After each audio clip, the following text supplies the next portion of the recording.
Samsung is gearing up to introduce three new smartphones, and they might shake up the mid-range market. With the upcoming launch of the Galaxy A26, a 36, and a 56 on March 2, 2025, there's a lot of excitement around what these devices will bring to the table. But do they offer enough upgrades to stand out? One of the biggest highlights is Samsung's promise of 6 operating system updates. These phones will launch with Android 15 and One UI 7, with the potential to be updated all the way to Android 21. That's a level of software support rarely seen in this price range. With more users considering long-term updates before making a purchase, this could be a game changer for those who want their device to stay relevant for years. Now let's look at what these phones offer in terms of specifications. The Galaxy A26 comes with a 6.7-inch Super AMOLED display, but it retains the U-shaped notch, a design choice that feels a bit outdated.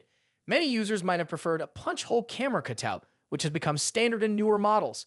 Meanwhile, the Galaxy A36 and A56 take things up a notch with a 6.7-inch Super AMOLED display, a 120Hz refresh rate, and an in-display fingerprint scanner for a smoother and more premium feel. A higher refresh rate means scrolling and animations will be much more fluid, making the user experience noticeably better. On the performance side, Samsung is offering two different processors. The Galaxy A36 is powered by the Snapdragon 6 Gen 3, while the Galaxy A56 runs on Samsung's Exynos 1580. Both should handle daily tasks, gaming, and multitasking without issues. However, the choice of processor might influence buying decisions, as Snapdragon chips are often preferred in certain regions for their efficiency and stability.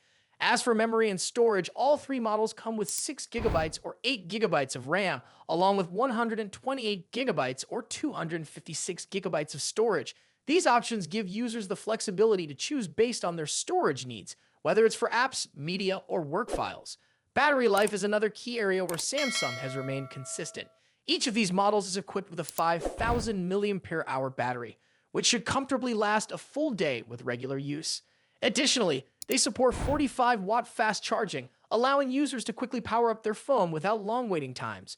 In today's fast-paced world, quick charging has become an essential feature, making it easier to stay connected without worrying about battery drain.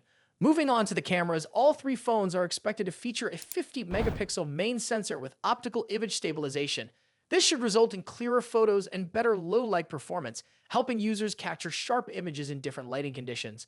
Reports also suggest a 12-megapixel ultra-wide lens, which can be great for capturing landscapes or group shots.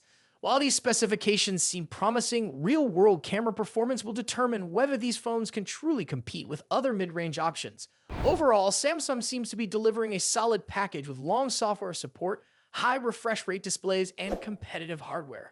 However, one major factor remains uncertain pricing.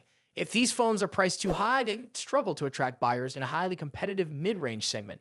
Consumers looking for the best value for money will be paying close attention to Samsung's pricing strategy. So, are these upgrades enough to make you consider one of these models? Let me know your thoughts in the comments. And if you found this video helpful, don't forget to like and subscribe for more updates on the latest tech.